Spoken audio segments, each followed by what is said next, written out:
watching AYV Television.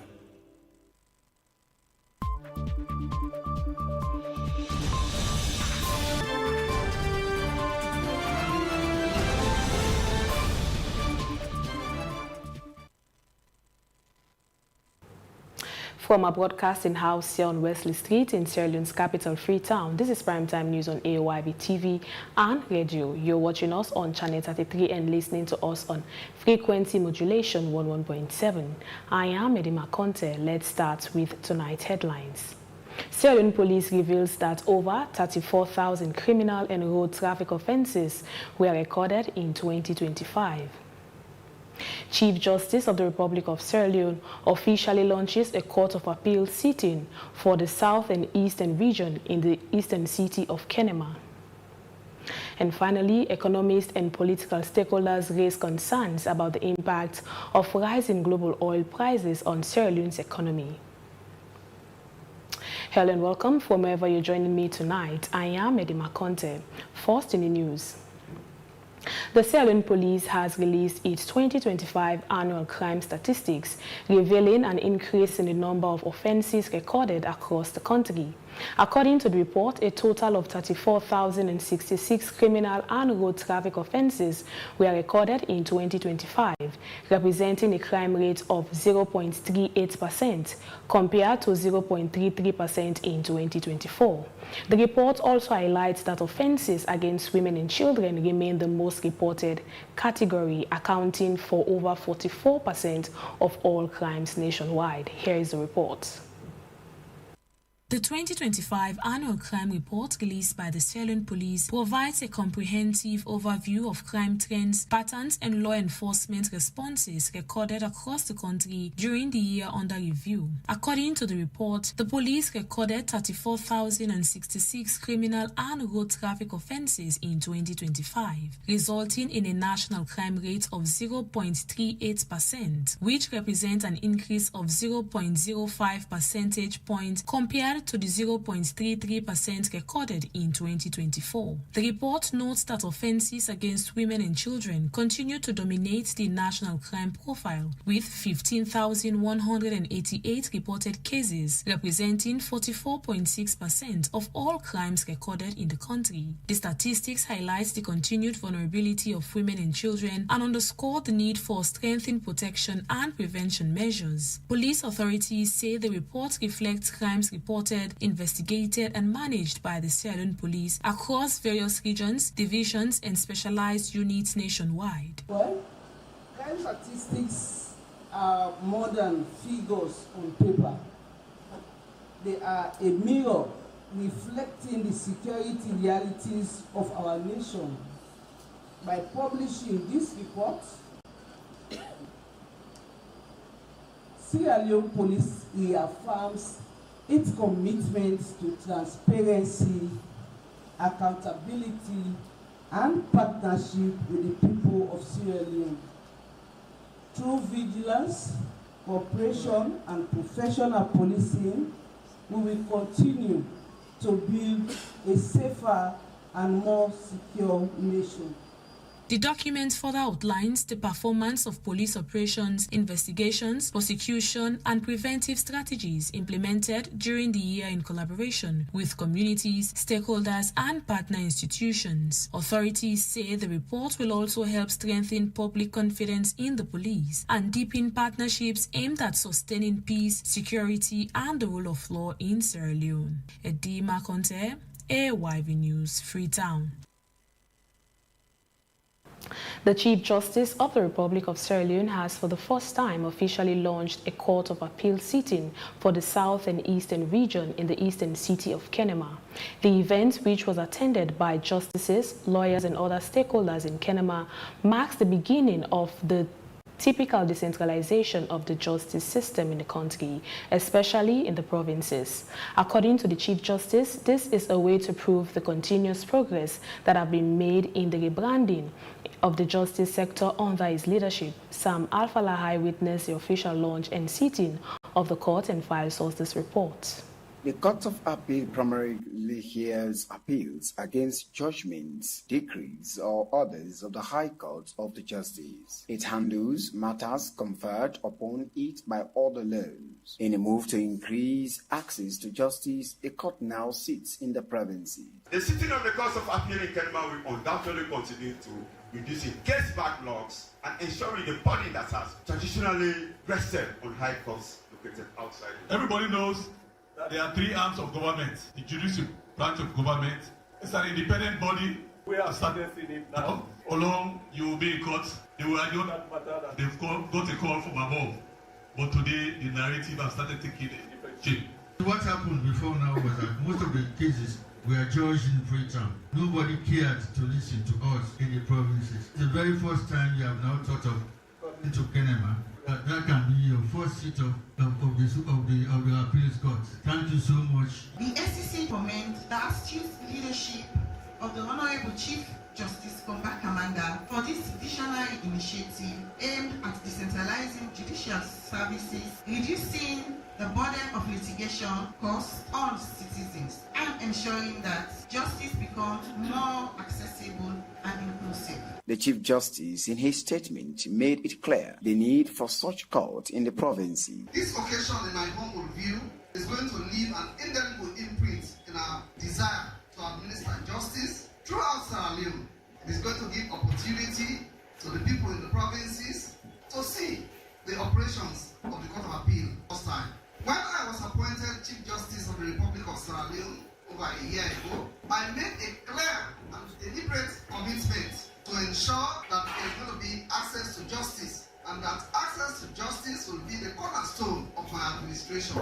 That is, that I will take justice to every corner in this country. This occasion is a testament to that commitment. Before now, when litigants were aggrieved and needed recourse from the decisions of the High Court, they had no alternative. In most cases, they had to hire services of lawyers to prosecute their appeal and freedom. This has been the situation since independence. After the official ceremony, the sitting commenced and witnessed by the Chief Justice with a careful look at his judges. Samal Falai, AOIV News, Kenema, Eastern Sierra Leone. Economists and political stakeholders have raised concerns about the impact of rising global oil prices on Sierra Leone's economy during a discussion on AOIB's Wake Up Sierra Leone program, highlighting the country's vulnerability to international market stocks and the growing pressure on fuel prices and the cost of living. Esther Suzanette Pasi reports.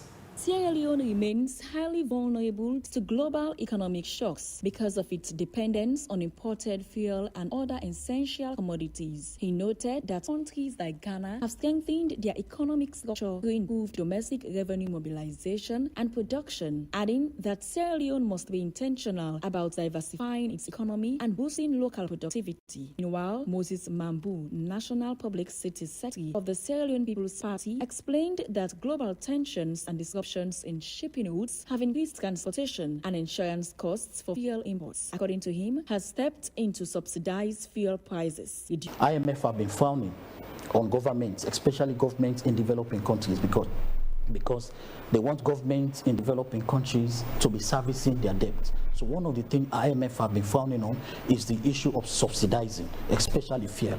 And the explanation to that is, if you subsidize fuel as a government, a lot of citizens will not benefit from that subsidy. It is the big companies who are procuring millions of liters a day. They are the ones that will directly benefit more than the ordinary people. But when it comes to this case, the stopgap measure that government did, government told the OMCs that, okay, if it's going to be 36, make it 32, and then we'll subsidize. It's not an easy argument to get the IMF to agree, but they themselves understand the situation. So two things. One, government currently, as I sit here, we are subsidizing 3 leones per liter to make sure we keep it at 32. Why? Two things. One, government is aware of the fact that because of what is happening can lead to shortages. However, Abubakar Darami, former Western Region spokesperson of the All People's Congress, argued that government could further reduce fuel prices by reviewing taxes and other charges within the fuel pricing formula, including import duties and port charges. Let me tell you the problem we have with this fuel in country. We have 230,000 metric tons of capacity in country. Our total usage is 18,000 metric tons per month. So we have more than enough. But the problem we have with these OMCs, I'll tell you, they're playing games and they're not that serious. Why I say that they're not that serious? For the past year or two, most of the ships coming in country, they bring 3,000 metric tons, 4,000, 5,000 metric tons. If the transportation cost to come to Sierra Leone is about $100,000. If you bring 3,000 metric tons, you're going to pay $100,000. If you bring 50,000 metric tons, you're still going to pay the same cost and the same insurance on that vessel. So if we want these things to go down, cost to go down, let's go serious players in the whole thing, or we adopt the Guinea model. People talk about this war as if Sierra Leone is bordering with Ukraine, with Iran or Israel. Come on, there's Guinea on the other side and there's Liberia here. Ever since this problem has started, they've not added a penny on their fuel. That is one. And two, when you look at the price, the day the war started, 2 days after that, PRA raised the price up. Immediately after that, and at that time, fuel just went from $78 to $83 per barrel, and it was still climbing. It went to 120. Yesterday, it was $90 per barrel, and today, this morning, Brent crude oil, it is $86 per barrel. It is coming down again. So, the extra money that they're making, where is it going? The discussion comes amid growing concerns about the cost of living as global fuel prices and supply chain disruptions continue to affect Sierra Leone and other import-dependent economies. Suzanette Bassi, AYV News, Freetown. A 17-year-old innovator, John Denka Sise, is calling for support to help promote his dream of becoming a mechanical engineer. Despite limited resources, John has already begun creating innovations such as a headset, a solar Bluetooth device, and a remote-controlled cartoon wrangler. According to John, his only source of income comes from the lunch money given to him for school, which he saves to buy materials for his project. He explained more about his journey to our reporter, George Bartilo Powell.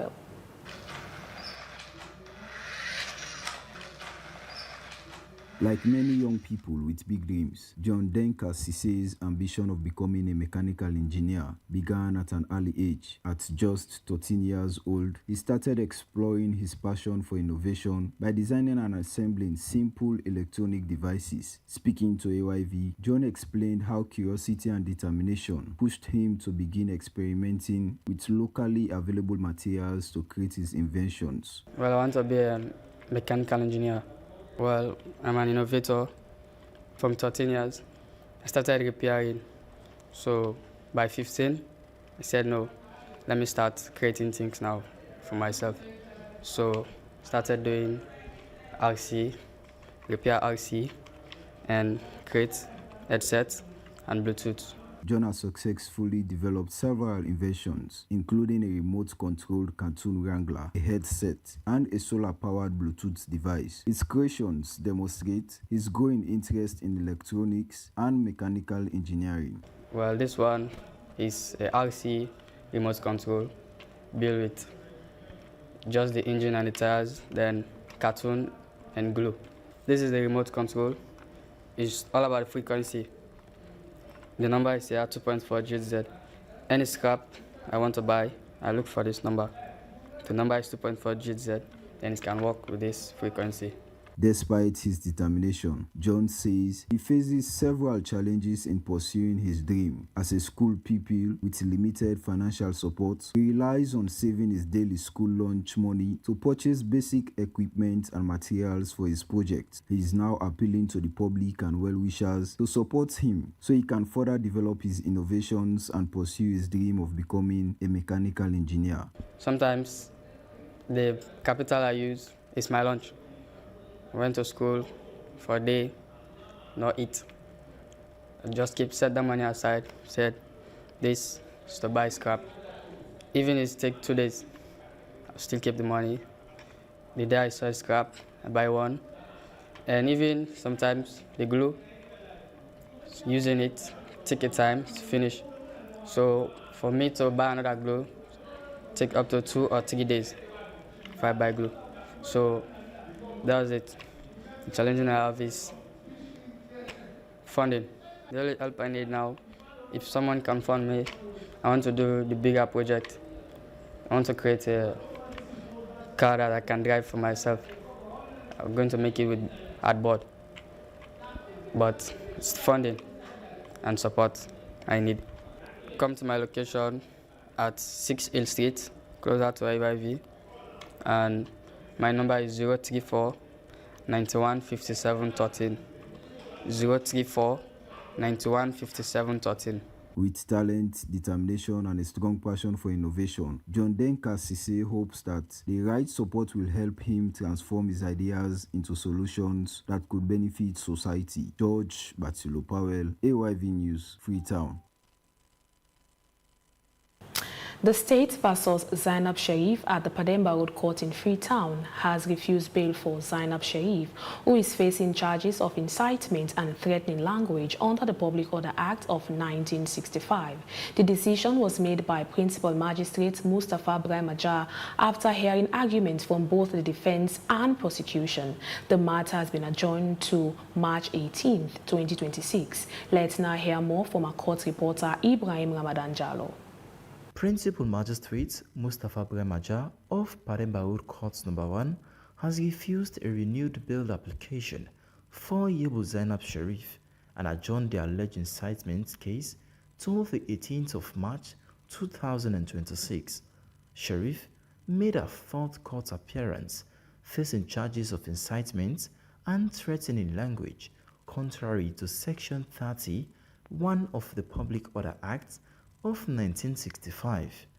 The prosecution alleged that on January 31st, 2026, at the Bremer Tuga Mini Stadium in Freetown, she made statements said to be inciting and violent against individuals she accused of rigging elections and cheated 8 million people. During the hearing, Associate Defense Counsel Basita Michael applied for bail and requested time to seek further instructions from her client. She told the court that the accused regretted the language used at the political event, but stressed that the regret should not be interpreted as an admission of guilty. The defense argued that there was no evidence showing that the alleged statement led to violence or riots, and noted that no member of the public had formally lodged a complaint. Counsel also accused the court that Sharif was not a flight risk, citing her strong family and community ties, and said she was willing to sign an undertaking not to make further political statements if granted bail. However, State Counsel Yusuf Isaac Sesay opposed the application, stating that the case should be determined based on the law and evidence rather than sympathy. He referred the court to prosecution exhibits, including the warrant of arrest and the testimony of the first prosecution witness, who claimed the accused initially described the warrant as a prank. Sise argued that the seriousness of the alleged incitement and concerns about the accused possibly failing to appear in court justified denying bail. In his ruling, Magistrate Mustafa Brahmajar said he had considered submissions from both sides and refused bail, ordering that the accused remain in custody until the next hearing. The case continues. Now, the Minister of Planning and Economic Development has intensified efforts to promote transparency and accountability in the operations of non-governmental organizations in Sierra Leone.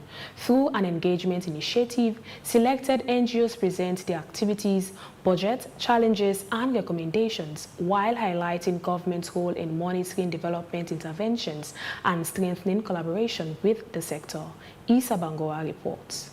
More than 600 national International NGOs operate in Sierra Leone, contributing to development and employing over 5,000 people nationwide. Over the past 2 months, the Ministry of Planning, in collaboration with the Sierra Leone Association of Non-Governmental Organizations, SLANGO, has been engaging selected NGOs to present their programs and discuss ways to improve collaboration and development outcomes.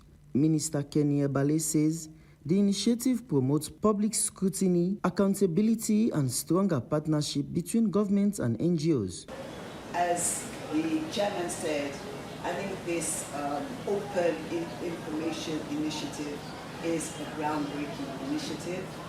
It opens out the activities of the NGOs in the country, and it also underscores the issue of accountability. And the fact that the NGOs are willing to open their operations and open their books is commendable. NGOs including AVSI, BRAC Sierra Leone, and the Clinton Health Access Initiative highlighted their work and impact on communities, while beneficiaries shared testimonies. I've been on CITUAS from 2022, so only in order for enter university. I sat the WAS in 2022, but I could not enter the university due to financial challenges. My mother is a single parent, struggling to provide for her basic needs. I started selling soap to support myself and later decided to learn a skill. With the support of BRAC Sierra Leone, I have now gained training in hairdressing and makeup. I am truly grateful for this support. I'm on you right now for saying I want to do this, I want to do that.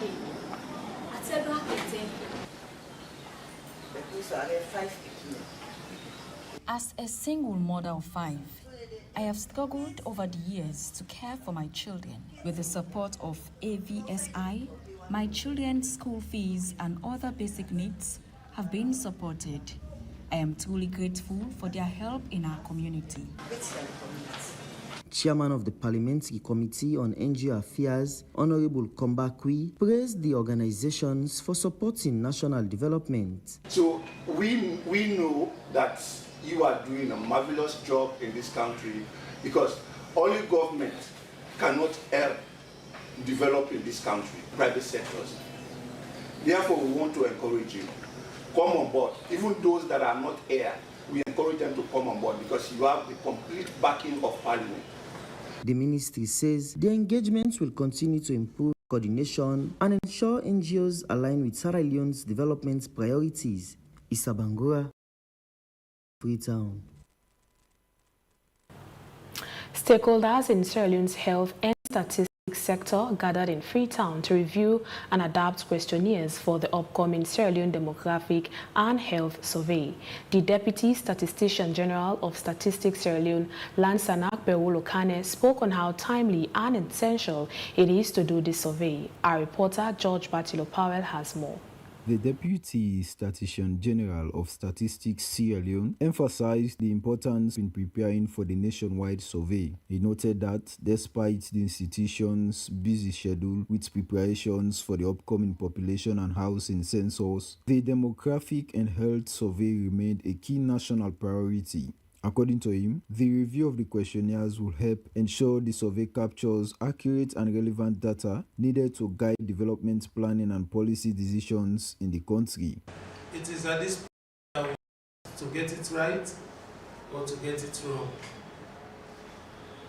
This workshop is about adaptation, review and adaptation of a standard questionnaire developed for the conduct of demographic and health surveys worldwide. So you're here today to customize within these next 3 days, to customize the questionnaire, the standard questionnaire, to fit our local conditions, to fit the country-specific issues, to align it with our country's survey standards. If we do the right thing now, that we'll be collecting the right data that we can interpret and it will be meaningful to all of us. If we do the wrong thing now, then it means you will have a data that will be flawed.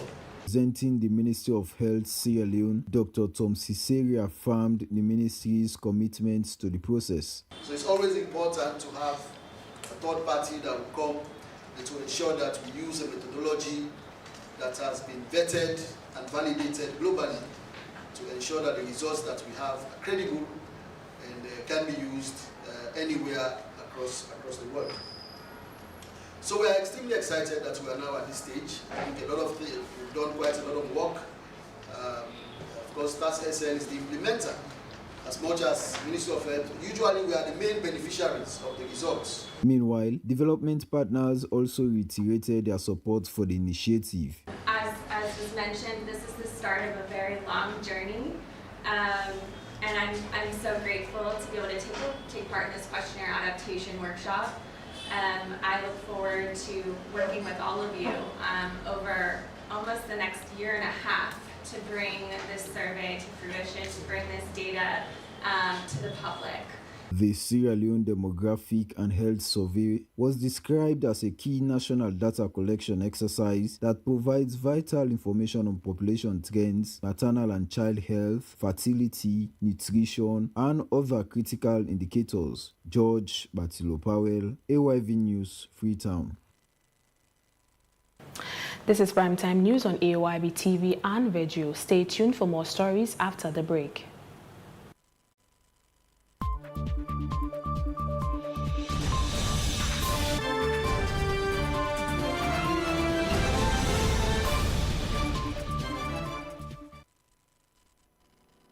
Do you know you can transfer money, buy airtime, and pay all your utility bills in just a minute? You can have access to your account anytime, anywhere. Welcome to the world of fast and easy. GT Wall. With the GT Wall, you can transfer money from one GT Co account to another, pay utility bills, get account statements, get airtime, and check your balance. With GT Wall, you can buy Exa anytime, anywhere. You can go to App Store or Play Store on your iPhone and Android devices, download the app, and enjoy. GT Co. Wouldn't you rather bank with us?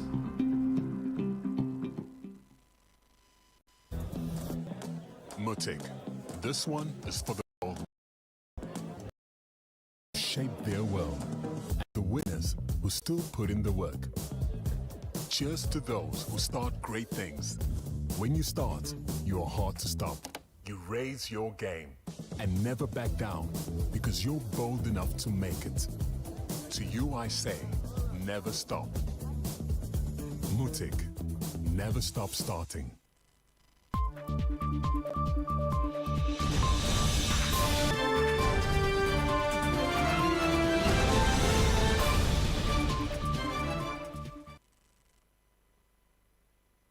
Welcome back. I am Edima Conte and this is AOIB's Primetime News. Thank you for joining us tonight. Let's take more stories.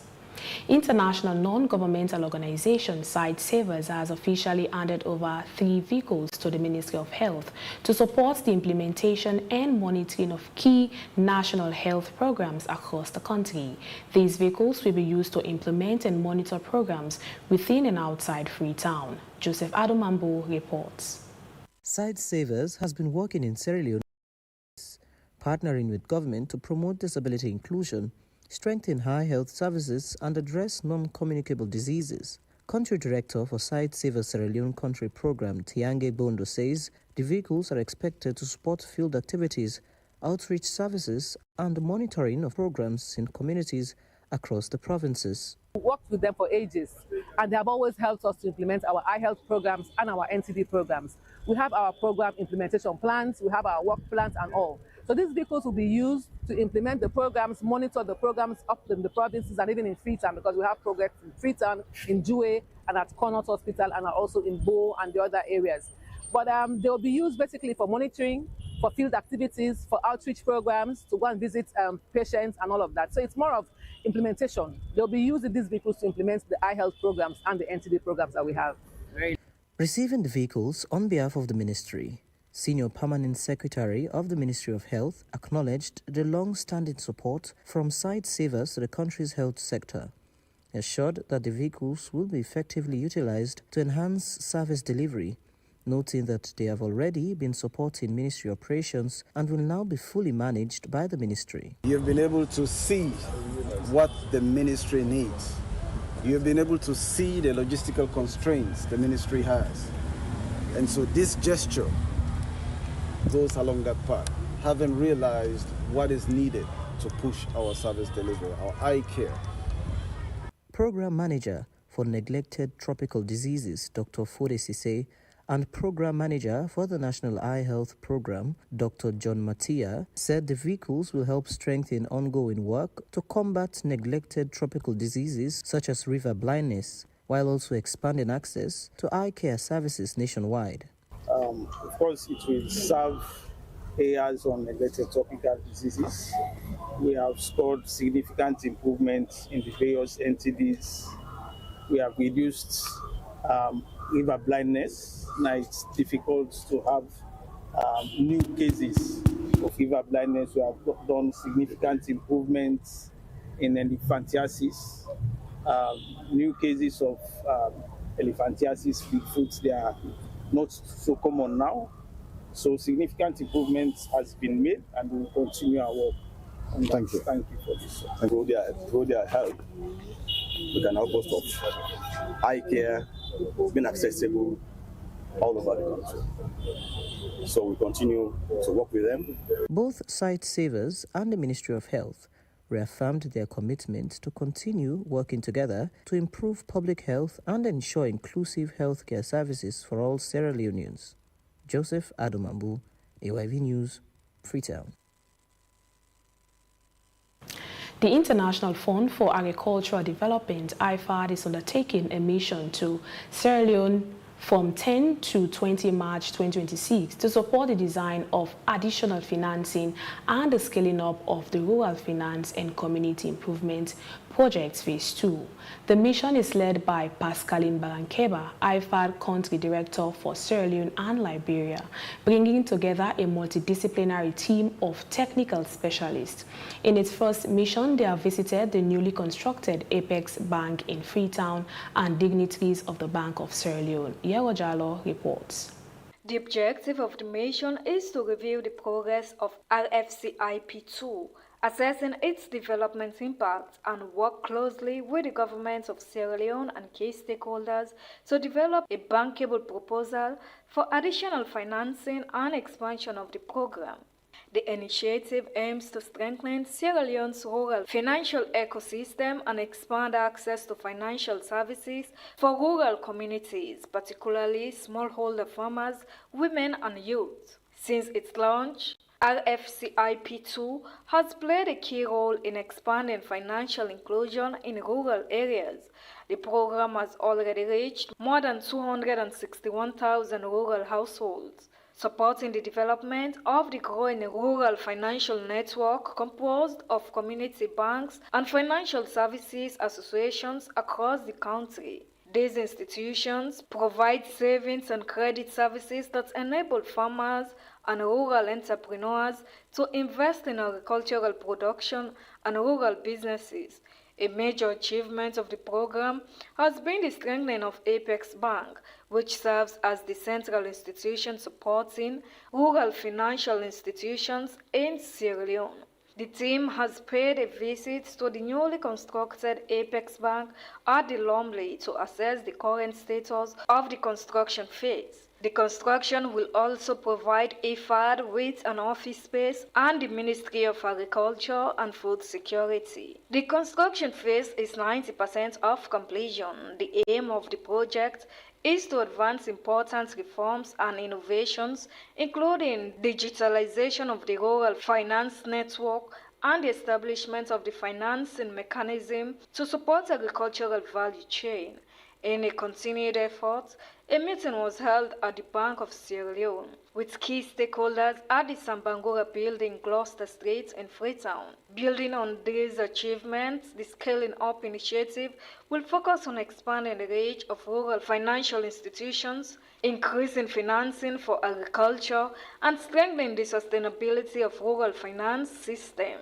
The proposed expansion aligns closely with the government of Sierra Leone's national priorities, including the Mid-Term National Development Plan and the Feed Salon Initiative, which aims to boost agriculture productivity, improve food security, and create economic opportunities for rural populations.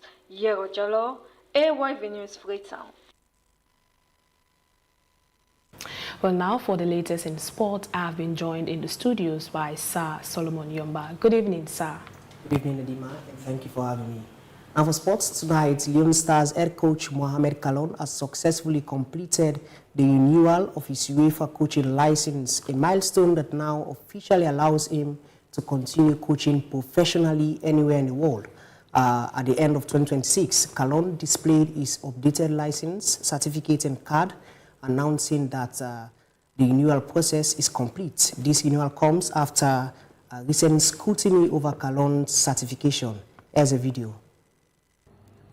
Hello everyone, we get a fantastic weather today at Freetown, and I'm so excited because a few days ago I update with friends and family. Hello my people, the weather is quite good here in Freetown. I'm so excited today. A few days ago, I posted on my Facebook page that I'm going through my UEFA Pro license renewal, which requires total time and commitment. By the grace of Allah, I have renewed my license. This is the license, and it will permit me to coach anywhere in the world until the 31st of December 2026. This is the UEFA Pro license certificate, and this is the UEFA Pro license card. And this one, that the UEFA Pro license card, where they make be eligible for coach any partner in the world. Thank you very much. As I say, I'm so excited again. And I mean, I'll be dedicated a few hours to run, but thank God I don't go to her. Thank you very much. Now in cricket, Sierra Leone's under-19 women's cricket team secured a convincing 9-wicket victory over Cameroon in the ICC under-19 Women's T20 World Cup Africa Division 2 qualifier.